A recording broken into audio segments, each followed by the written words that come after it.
revenu de solidarité active en 2025, ce que redoutaient les Algériens de France est arrivé. Le 1er janvier 2025, le gouvernement français a officiellement lancé la réforme du revenu de solidarité active, RSA, un changement important qui impacte directement près de 2 millions de bénéficiaires. Cette réforme, expérimentée depuis l'année 2023 dans certains départements, devient aujourd'hui une réalité pour tous les allocataires. De nombreux bénéficiaires d'URSSAF, notamment les Algériens résidant en France, craignent déjà les conséquences de cette nouvelle mesure qui va transformer profondément le dispositif d'aide sociale. La principale modification réside dans l'inscription automatique des bénéficiaires d'URSSAF à France Travail. Cette inscription était, jusqu'ici, optionnelle pour 40% des allocataires, mais elle devient désormais obligatoire pour tous, qu'ils soient en emploi ou non. Plus de 2 millions de personnes supplémentaires seront ainsi inscrites à ce service. Le but de cette inscription est d'assurer que chaque allocataire soit pris en charge et orienté vers des solutions d'emploi, mais certains craignent que cette démarche devienne une formalité administrative, qui pourrait aggraver leur situation au lieu de l'améliorer. Pour ces bénéficiaires, cette réforme risque de ne pas répondre aux réalités du marché du travail et pourrait les pousser encore plus loin dans la précarité. Une autre mesure phare de la réforme d'URSSAF en 2025 concerne l'obligation de réaliser un certain nombre d'heures d'activité hebdomadaire. En effet, pour continuer à percevoir l'aide, les bénéficiaires devront participer à des activités d'au moins 15 à 20 heures par semaine.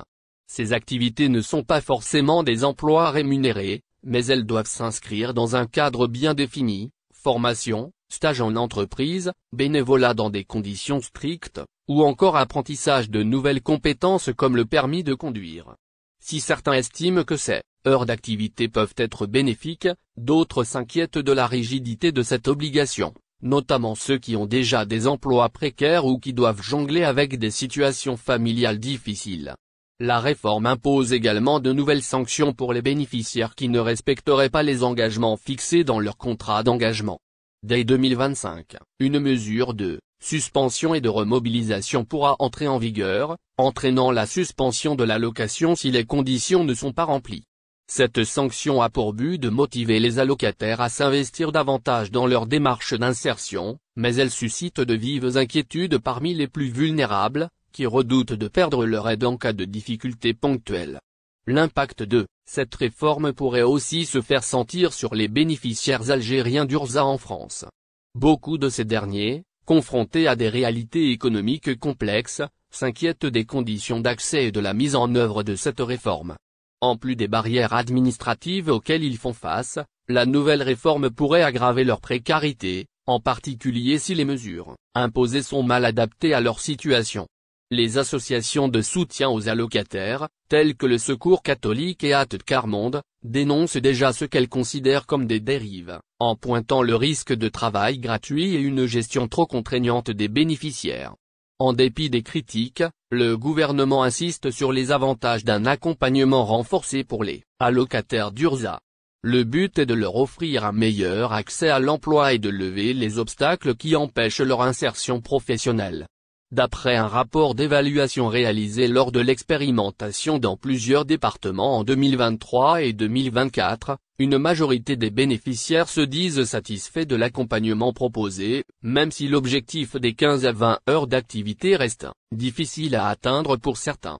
Ce rapport souligne aussi que l'orientation vers des emplois peut prendre plus de temps pour certains publics, notamment les plus éloignés de l'emploi, comme les personnes souffrant de handicap ou les parents isolés. En 2025, avec la mise en place d'URSSAF réformée, les bénéficiaires auront donc à faire face à une série de nouvelles obligations. Bien que l'objectif de la réforme soit de favoriser l'autonomie et l'insertion des allocataires, elle soulève des interrogations et des inquiétudes, notamment chez les bénéficiaires algériens, qui risquent de se retrouver encore plus vulnérables face aux exigences imposées. Si cette réforme est perçue par certains comme une chance pour retrouver un emploi, d'autres y voient une pression supplémentaire qui risque de compliquer leur quotidien et de marginaliser encore davantage les personnes. Sur ordre du président de la République, Abdelmadjid Tebboune, Air Algérie a surpris de nombreux voyageurs en annonçant une décision inattendue visant à renforcer la connectivité aérienne dans le pays. À compter du 1er février 2025, La compagnie nationale ajoutera 34 vols hebdomadaires à son programme intérieur, marquant un tournant majeur dans sa stratégie de service aux citoyens.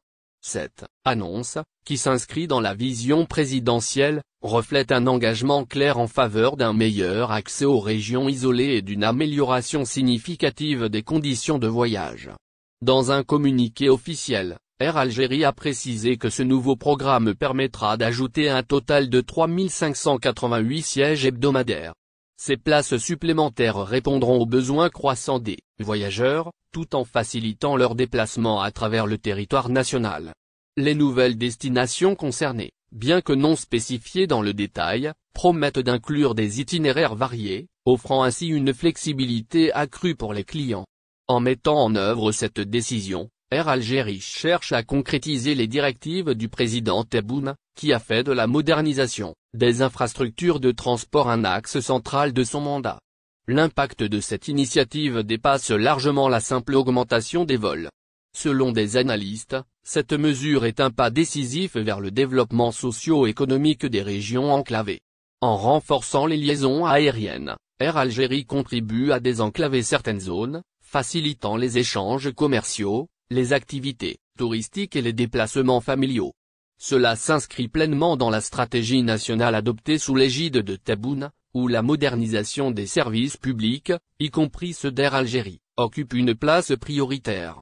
Par ailleurs, cette décision intervient dans un contexte où de nombreuses critiques ont été adressées à Air Algérie concernant la gestion des vols intérieurs. La ponctualité, la disponibilité des sièges et la qualité du service sont autant de défis que la compagnie doit relever. En augmentant ses capacités et en diversifiant son offre, Air Algérie montre une volonté de répondre aux attentes des citoyens, conformément aux orientations données par Tebboune. Cette dynamique s'aligne également sur la promesse d'une gestion plus efficace et d'une amélioration continue des services. Le renforcement du réseau intérieur d'Air Algérie répond aussi à une demande croissante de la part de la diaspora algérienne, qui souhaite des correspondances fluides avec les régions les plus éloignées du pays. Avec cette initiative, les familles de la diaspora auront davantage d'options pour planifier leur séjour et se reconnecter avec leurs proches. Une fois encore, cette approche illustre la volonté d'Air Algérie d'être un acteur clé du lien social et de l'unité nationale, dans la ligne directe des directives présidentielles. Les voyageurs réguliers saluent déjà cette annonce, bien que certains restent prudents quant à sa mise en œuvre effective. Beaucoup espèrent que les nouveaux vols permettront de réduire les délais d'attente et d'améliorer l'expérience globale des usagers. Des retours positifs pourraient également renforcer la confiance du public envers Air Algérie, un élément essentiel pour maintenir son statut de leader sur le marché algérien de l'aviation. Au final, l'ordre donné par Tebboune à Air Algérie de réorganiser et d'élargir son offre intérieure marque un tournant dans la politique de transport.